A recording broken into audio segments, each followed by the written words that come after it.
dari sisi buyer. Langkah yang pertama, buka aplikasi Crowdtix melalui link aplikasi, bisa menggunakan Google Chrome maupun Safari. Ketika aplikasi sudah terbuka, akan terlihat tampilan home. Pada bagian ini terdapat menu seperti events, my tickets, register untuk membuat akun jika belum punya akun, dan login atau untuk masuk. Di bagian ini juga kita bisa mencari event yang sudah kita ketahui dengan cara mengetik. Jika belum tahu, kita bisa scroll ke bawah untuk melihat event-event yang akan berlangsung. Jika kita ingin membeli tiket, kita bisa login terlebih dahulu ya. Dengan mengeklik pojok kanan atas. Kemudian masukkan email dan password. Kita juga bisa menggunakan akun Google untuk masuk.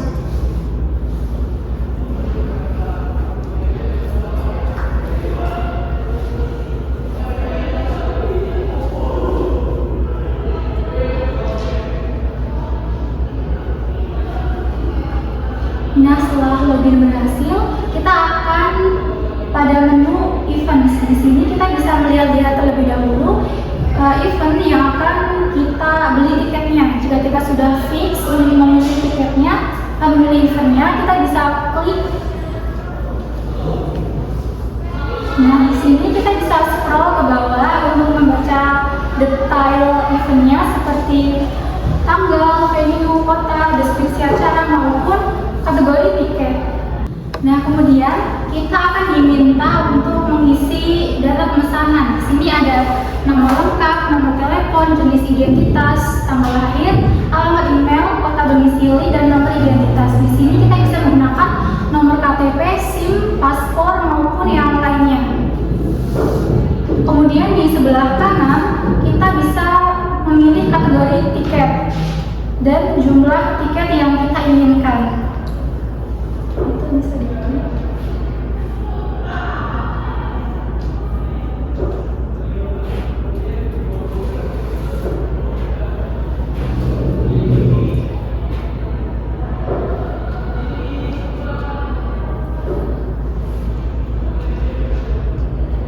Nah, di kategori tiket ini ada dua jenis kategori, ada VIP dan regular.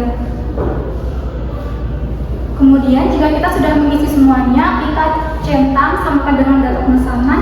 Kemudian di sini ada total bayar. Scroll ke bawah. Kemudian kita klik metode pembayaran. Selanjutnya, setelah menekan pilih metode pembayaran, maka akan muncul opsi pembayaran seperti kris dan virtual account. Setelah itu, kita memilih opsi mana yang akan digunakan dan membuat tagihan pembayaran. Kita akan contoh menggunakan virtual account dari BCA.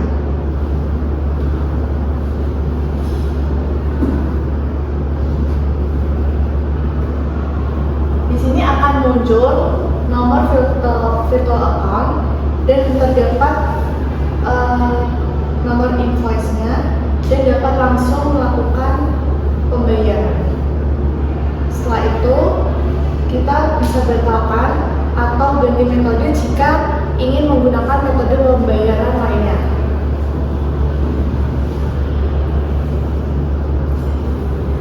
Untuk tampilan kris, kita akan melihat dan terdapat tampilan QR yang akan digunakan dalam pembayaran via QRIS. Kita akan mencoba via kris. Di sini kita menekan konfirmasi dan akan tampil tulisan pembayaran sukses. Di sini kita bisa melihat etiket dengan menekannya.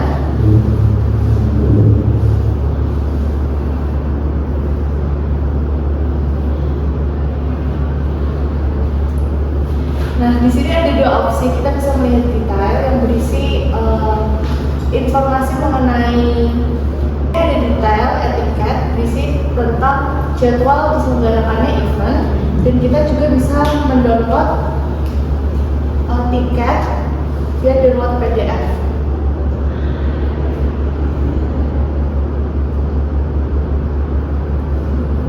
Coba full deh.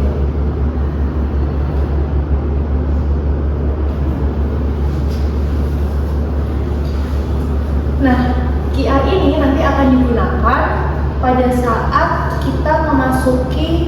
konser dan akan di-scan oleh pihak panitia event.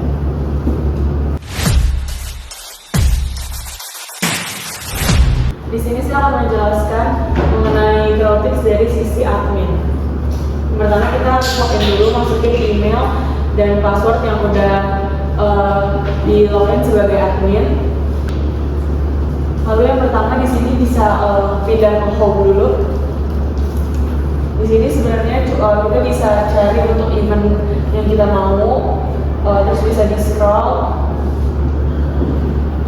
Ini ada konser-konser kita, terus ke bawahnya lagi ada event populer yang ada di kota pilihan kita. Ini ada banyak kota, terus ini ada kayak sedikit promosi dari kita, kenapa harus beli tiket konser dari aplikasi kita. Terus ada cara pemesanannya, dan ini ada provider dan event partner yang kolaborasi sama Crowdtix. Dan juga ada pertanyaan-pertanyaan yang sering ditanyakan. Terus di sini lanjut ke dashboard.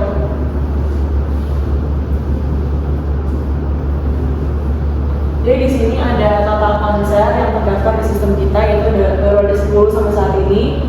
Lalu ada tiket terjual, jadi dari 10 konser itu baru terjual 26 tiket. Lalu di sini ada ringkasan pendapatan. Jadi pendapatan kotornya itu 8.685.000. Ini tuh pendapatan yang didapat dari 26 tiket yang sudah terjual. Lalu untuk fee platformnya itu kita dapat 130.000. Itu pendapatan untuk Crowdtix-nya.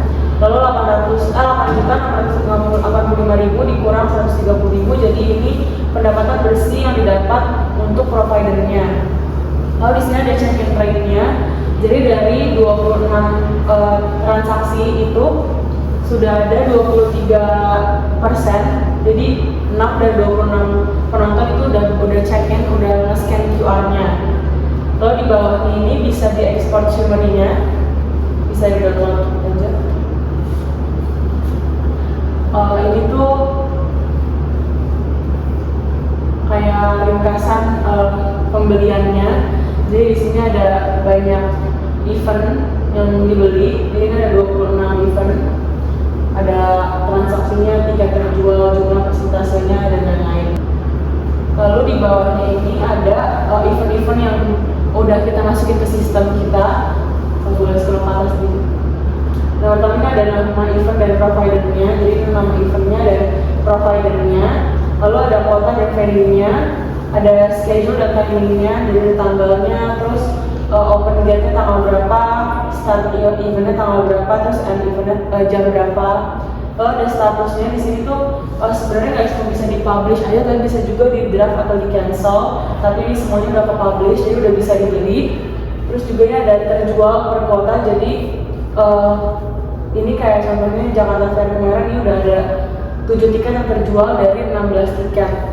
Lalu di sisi tiketnya 9, di sini juga ada pendapatan khusus event ini. Karena kalau tadi di atas kan keseluruhan. Kalau ini pendapatan khusus di event ini aja. Ini omset kotornya, terus fee untuk Crowdtix-nya, dan juga ini pendapatan bersih yang didapat untuk providernya. Lalu ini untuk check-in-nya, jadi dari 7 tiket yang terjual itu udah ada 4 tiket yang ke-scan. Terus ini ada created date-nya, ini tanggal dimana kita masukin eventnya ke sistem. Jadi ada aksinya, ini bisa diekspor buyers.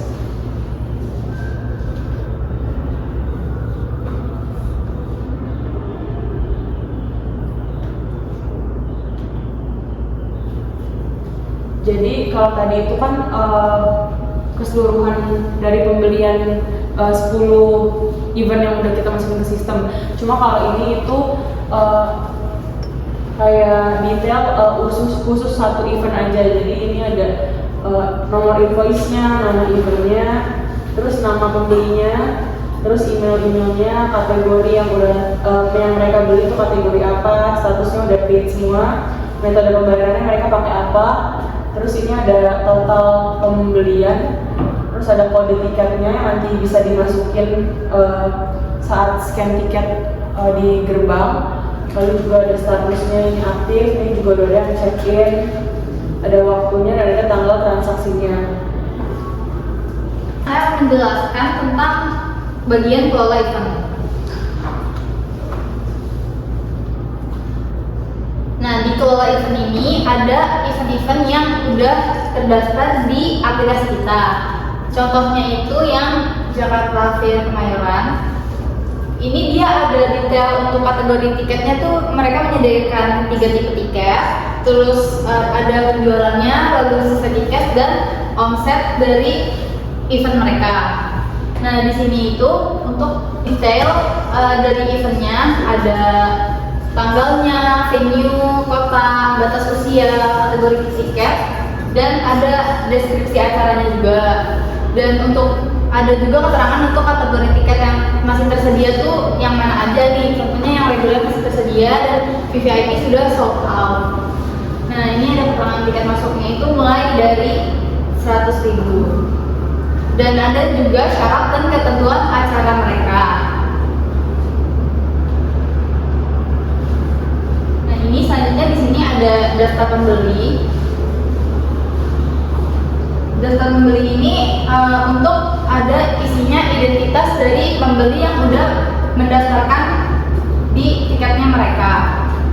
Ada kategori tiketnya, nomor telepon, dan lain-lain. Nah, di sini juga kita bisa mengedit untuk eventnya ini. Jadi bisa misalnya ada perubahan jam atau perubahan hari, itu bisa diedit di bagian yang ini. Nah, ini untuk mengeditnya.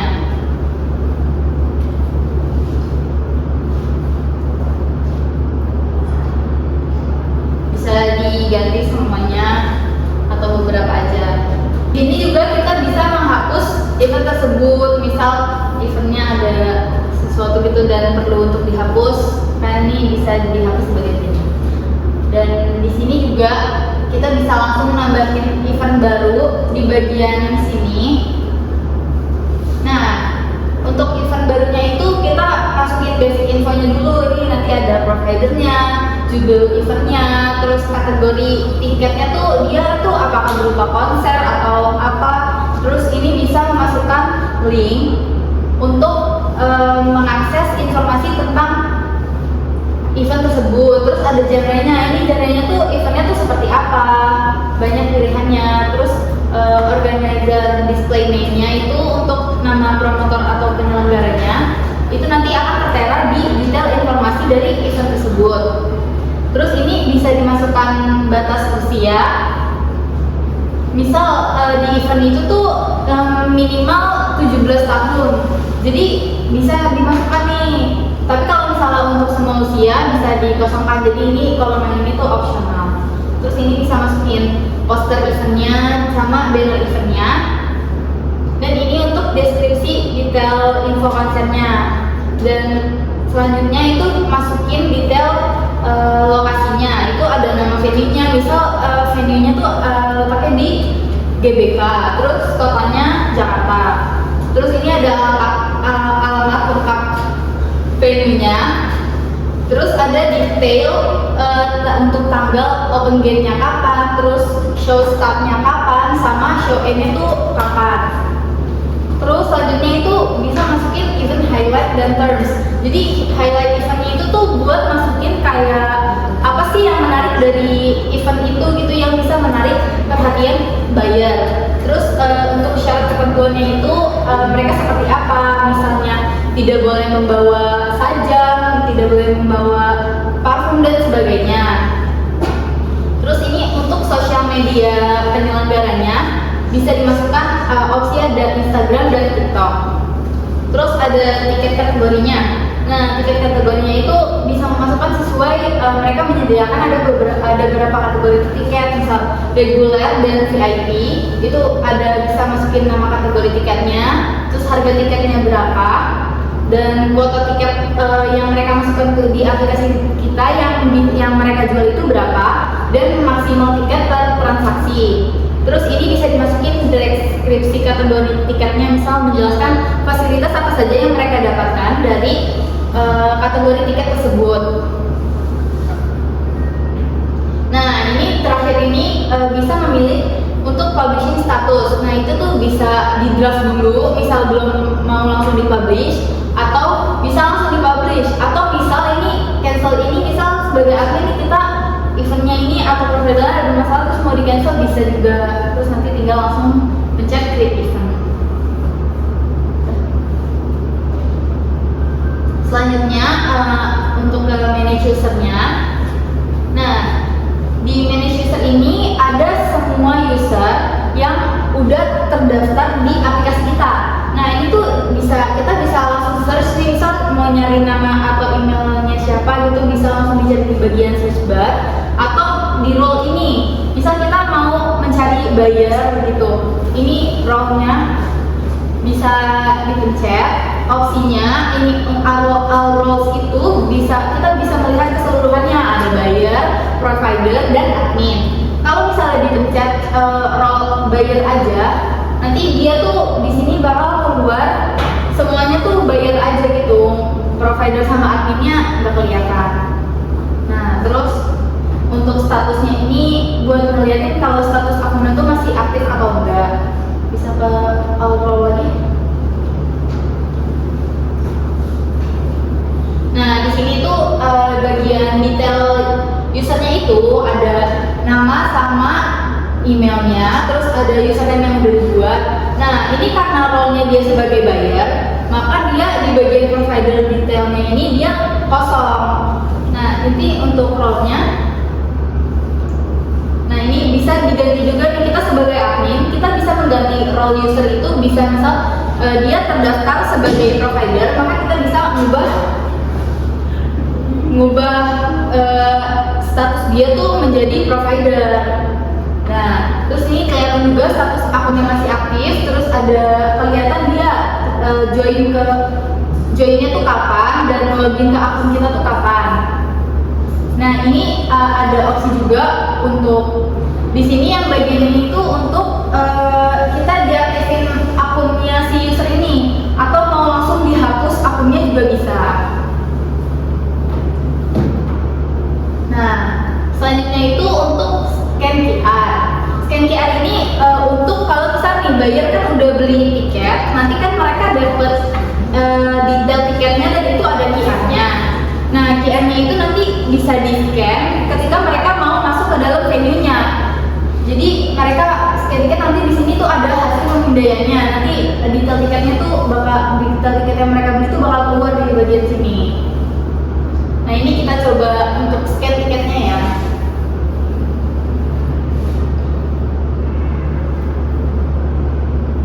Nah, ini. Oke, ini contohnya untuk tiket yang tadi sudah di-scan nih, ada keterangan yang gagal, tiket sudah terpakai. Berarti itu tiket itu sebelumnya tuh sudah di-scan dan dia sudah masuk venue, makanya dia tuh kalau misalnya scan lagi, dia nggak bakal bisa digunakan lagi karena sudah pernah digunakan. Ini ada detail-detail identitasnya, terus ada kode tiketnya dan invoice-nya. Terus bisa ke bawah lagi.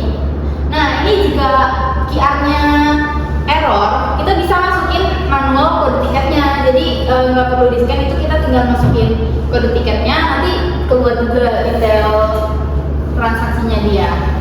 Udah. Sini nanti tinggal divalidasi tiketnya.